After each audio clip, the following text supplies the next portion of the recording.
Tim Montgomery and I are now going to talk about the MP's pay rise. Now, a year ago, our esteemed parliamentary representatives got a 5.5% increase, which I would suggest was probably way ahead of inflation. To be fair, the new pay rise they're getting is 2.8%, which is actually below the rate of inflation. But it still takes their hefty annual income from £91,346 a year to £93,903. Now, this pay rise will cost us taxpayers £1.6 million a year. That's their extra £2.5 each that they're going to get.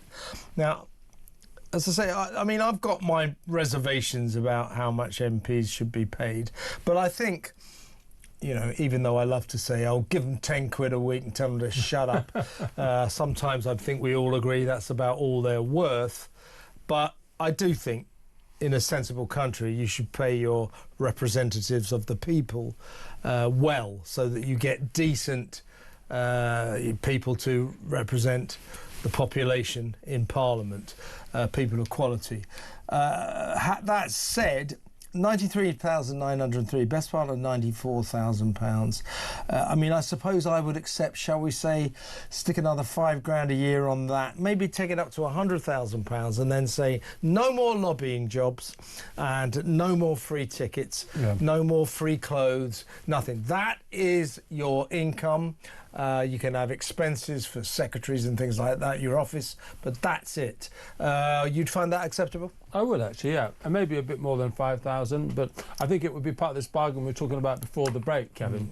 Reduce the overall number of MPs. We have 650 MPs, and a lot of them, they're not fully employed. You know, a lot of MPs, after they've particularly been ministers, they don't know what to do with themselves. They have their offices that work like clockwork, they've got good staff, and actually what they don't have is the capacity, for example, to really interrogate legislation properly. So having a little bit like they have in America, where a congressman will have people who have quite big offices, they can really scrutinise legislation. They've got experts in certain fields of disciplines. And so I would have half the number of MPs, pay them properly, and have their offices properly equipped so that they can do the scrutiny that we expect them to do. Is this going to happen?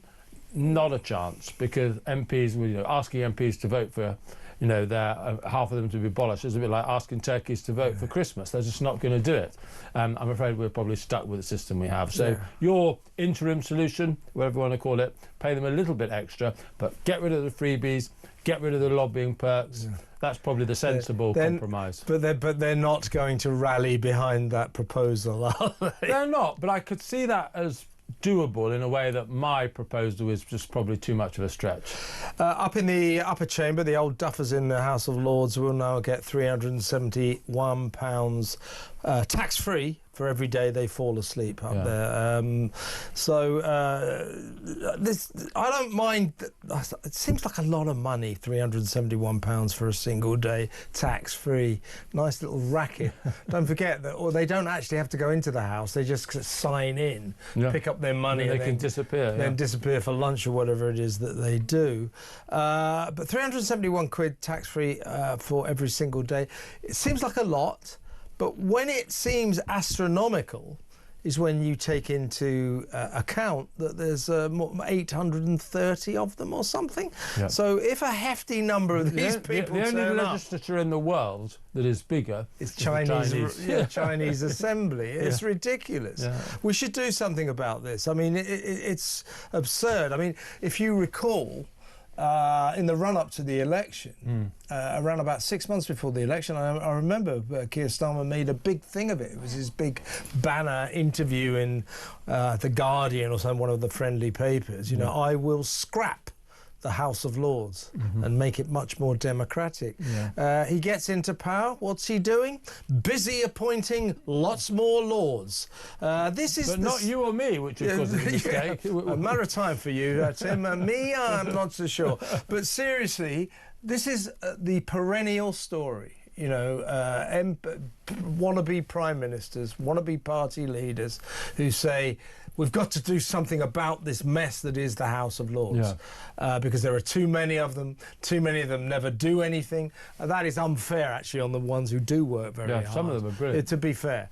But I'll tell you, just to interrupt, generally, if I look at a Hansard of the House of Commons or the House of Lords and say it was a blind test, I can always tell which is which is from the Lords and which is the Commons. The Lords debates are nearly always better quality, because those Lords that do participate in the subject, they're not so political as the MPs, and they know their subjects, and they debate the legislation much more thoroughly. So I have a lot of time for the House of Lords, despite its defects. But it needs sorting out.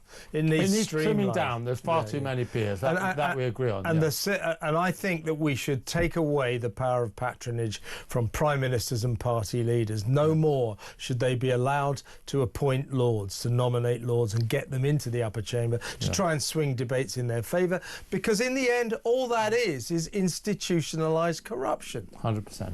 So your thoughts, please, everyone. Do our MPs deserve nearly £94,000 a year, £93,903 a year, a 2.8% pay hike after the 5.5% they scored last year? And it's worth bringing into the equation, Tim, that it's not necessarily all of their fault, but because of the times in which we live, these people, these MPs, who are doing very nicely for themselves, find themselves sort of presiding over a country where we're all struggling, and they're voting these massive, great tax rises.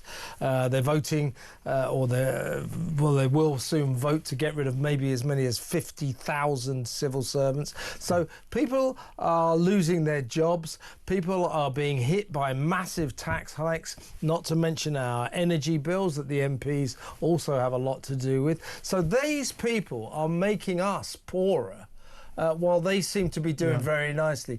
Do they deserve to be getting richer when we're getting poorer? It is a problem, that, isn't it? It is a problem. And I think earlier on we were talking about halving the number of MPs. Well, you just mentioned 50,000 civil service redundancies.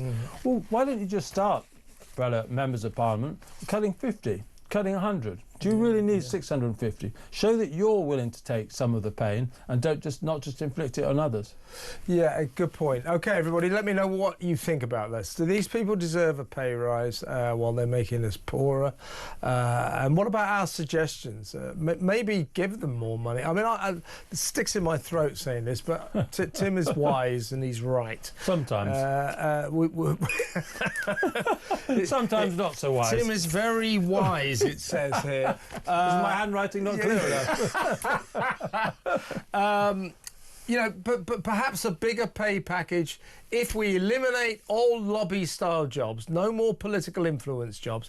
There's still a lot of MPs making a hell of a lot of money out of this. It can't be right that the representatives of the people are given sometimes hundreds of thousands of pounds by big private companies, basically to represent their interests in Parliament. That can't be right. So get rid of that. And then also, a great personal trauma to our chancellors, stop them taking free tickets, and maybe make them a little bit more circumspect about their parliamentary expenses.